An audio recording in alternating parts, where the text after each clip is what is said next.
Maithili express की शानदार प्रस्तुति। सखी के गुदा गुदी उठालय बजरिया खुशी रिकॉर्डिंग स्टूडियो बलुआहा। चोली चमकई जब सैया जी पिनहल कई हमरा रतिया में। चोली चमकई जब सैया जी पिनहल कई हमरा रतिया में। सखी के गुदा गुदी उठालय बजरिया में। सखी के गुदा गुदी उठालय बजरिया में।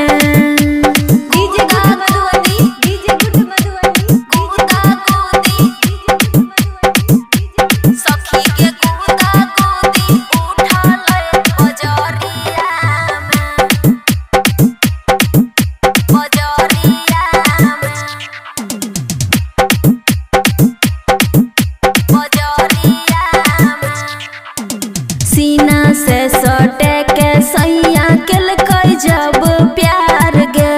बड़ी सुंदर लगलै हमरा पिया के विचार गे। सीना से सटे के सैया केलकै जब प्यार गे। बड़ी सुंदर लगलै हमरा पिया के विचार गे। करुआ तेल मांगलकै अपना हाथे से लगलकै मोर कमरिया में।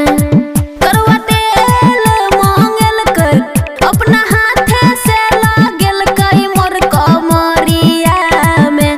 सखी गे गुदा गुदी उठालै बजरिया में।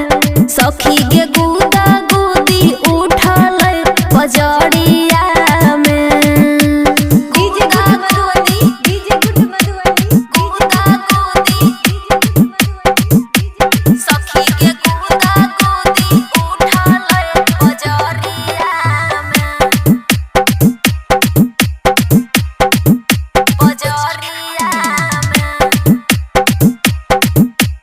खुशी रिकॉर्डिंग स्टूडियो बलुआहा।